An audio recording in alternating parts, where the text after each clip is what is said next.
Supermarkets, they're one of the few places that always feels safe. Bright lights, quiet music, and the constant hum of life around you. But when the crowd thins out, when the aisles go silent, there's something deeply unsettling about being surrounded by endless rows of food, yet feeling completely alone. Every corner seems to hide a shadow. Every reflection in the freezer door looks just a little too human. And sometimes, you realize you're not as alone as you thought. These are 3 true supermarket horror stories, each one reminding us that even the most ordinary places can hold the darkest secrets. Story 1. The Man in Aisle 9. It was around 10:30 at night when Claire stopped by our local supermarket after work. She had just finished a long shift at the hospital and only wanted to grab milk and bread before going home. The parking lot was mostly empty, silent except for a flickering streetlight above her car. Inside, the supermarket felt colder than usual, and the faint music playing through the speakers echoed strangely through the aisles. The store was nearly deserted.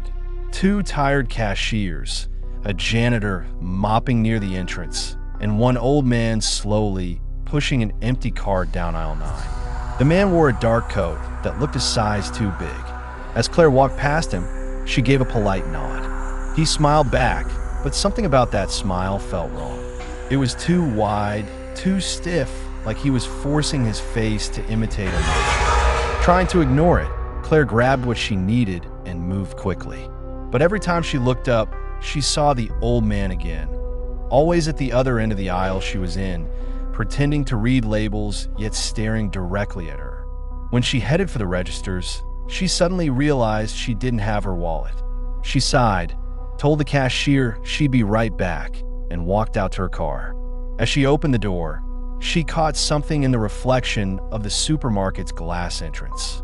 The old man was standing just inside, perfectly still, watching her. He didn't blink. He didn't even seem to breathe. When she looked away and looked back, he had vanished. Claire convinced herself she was overreacting and went back inside, holding her wallet tightly. But now the atmosphere felt different. The janitor was gone. The cashiers were gone. The music had stopped. The supermarket was completely silent, except for the faint squeak of a shopping cart while echoing from somewhere deep between the aisles. Her pulse quickened. "Hello," she called softly. No answer. She walked to the register, placed her items down, and waited, hoping someone would appear. No one did.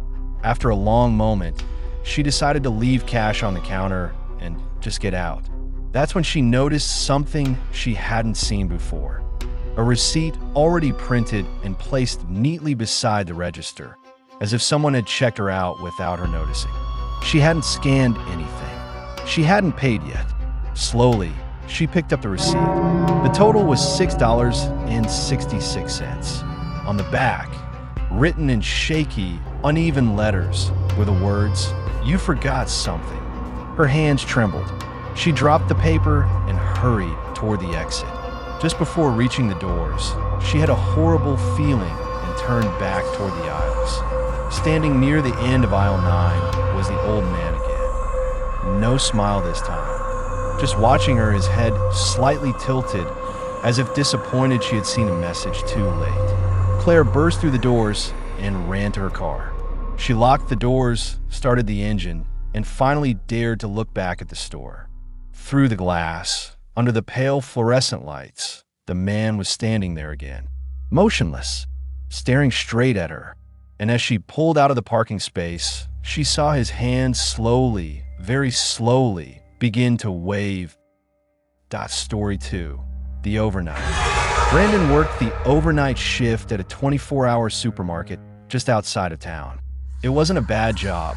Quiet, easy, and for the most part, uneventful. He liked the solitude, the silence, the way the hum of the refrigerators and the distant buzz of the lights made the place feel almost like another world. But some nights that silence felt different, heavier, like the air itself was listening. It was a Thursday night in early November when things started to feel off. The shift began normally. Brandon clocked in at midnight, grabbed his cart full of boxes, and started stocking shelves in the frozen food aisle. Around 2 in the morning, he noticed something strange. The toy section, which was on the complete opposite side of the store, had been trashed. Boxes were scattered across the floor.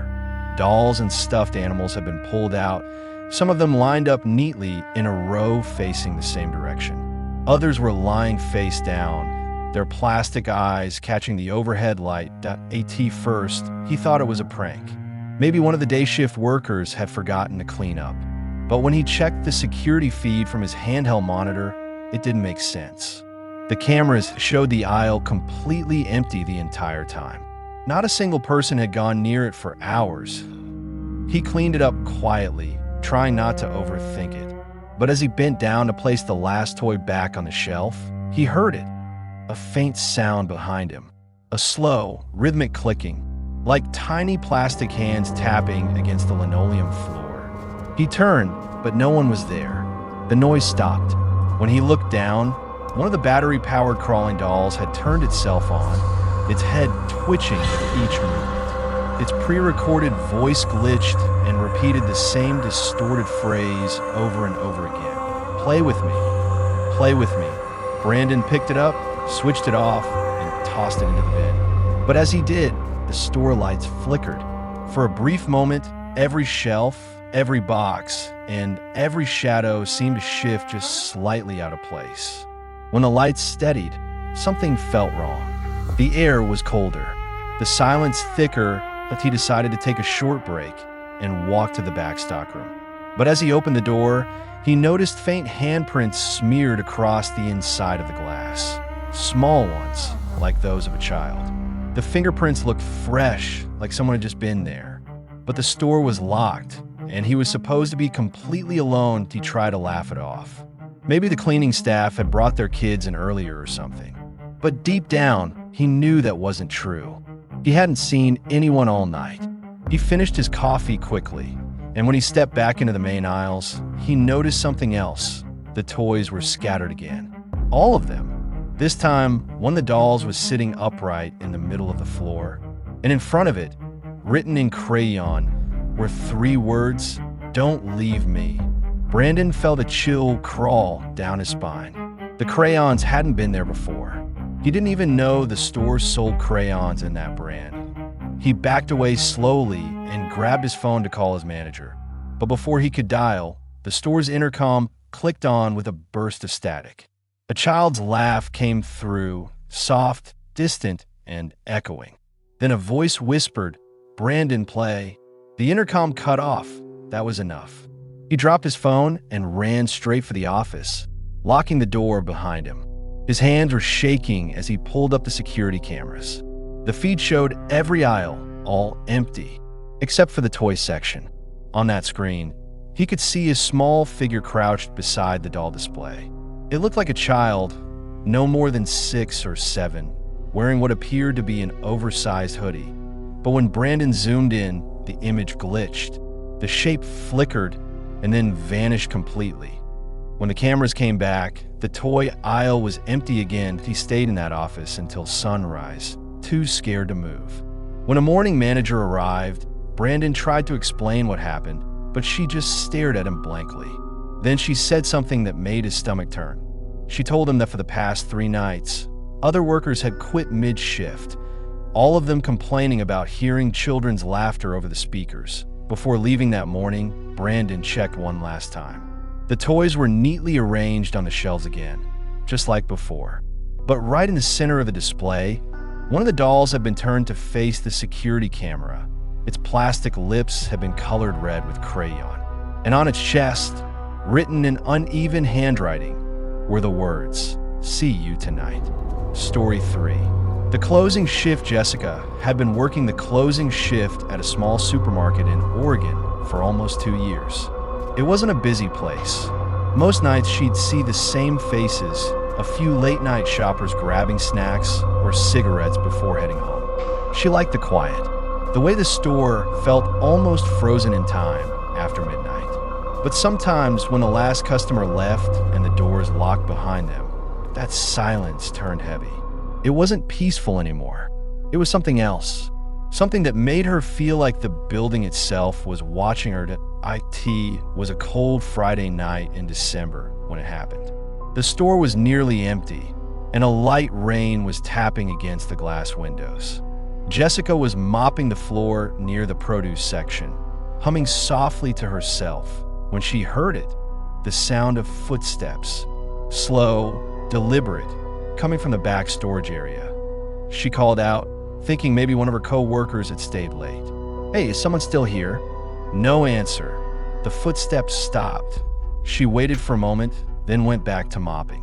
But the second she started moving again, she heard it, that same pattern of steps. Slow, measured, getting closer.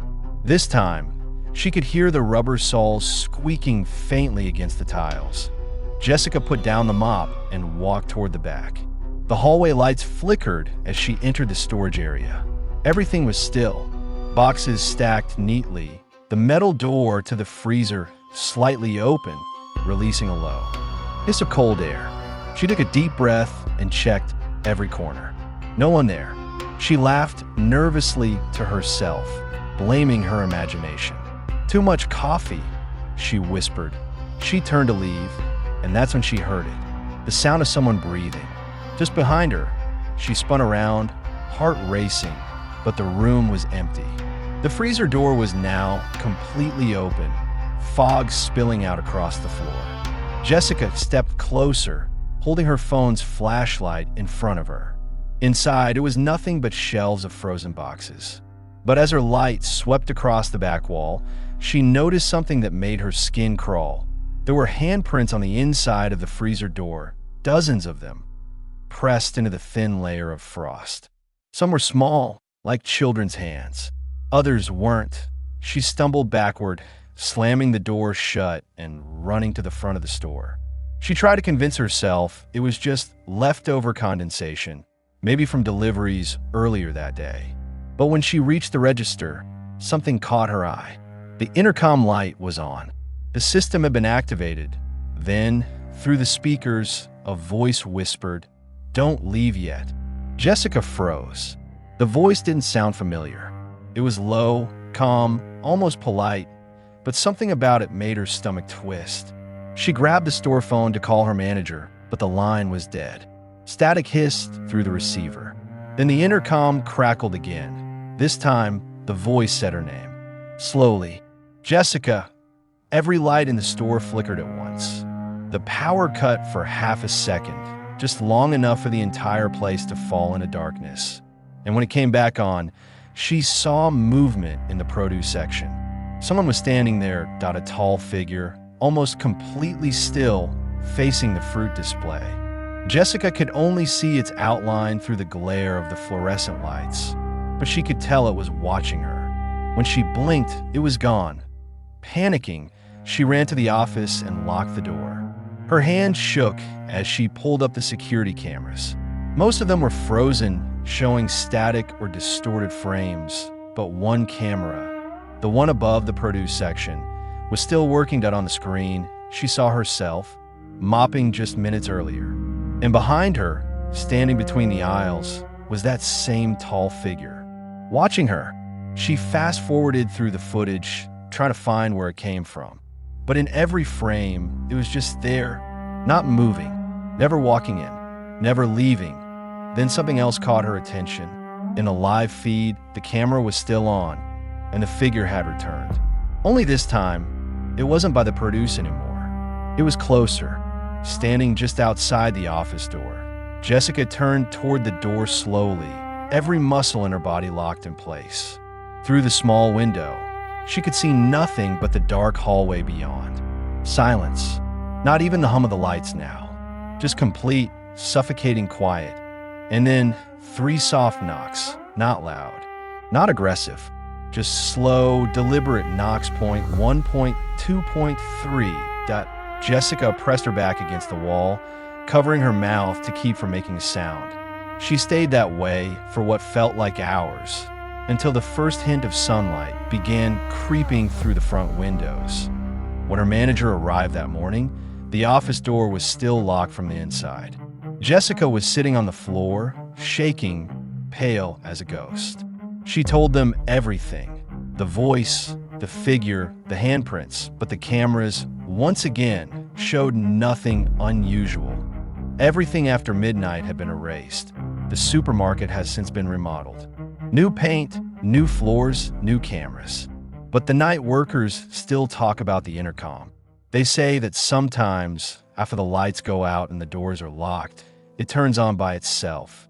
And a voice, calm and almost familiar, whispers from the speakers, "Don't leave yet." Maybe next time you walk into a supermarket, you'll notice it too. That faint feeling that someone's watching you from behind the shelves or following a few steps behind your cart. Bright lights can only hide so much, and sometimes the scariest things don't wait in the dark. They hide right in plain sight. That if you think these stories were creepy, wait until you hear what people have witnessed inside abandoned hospitals.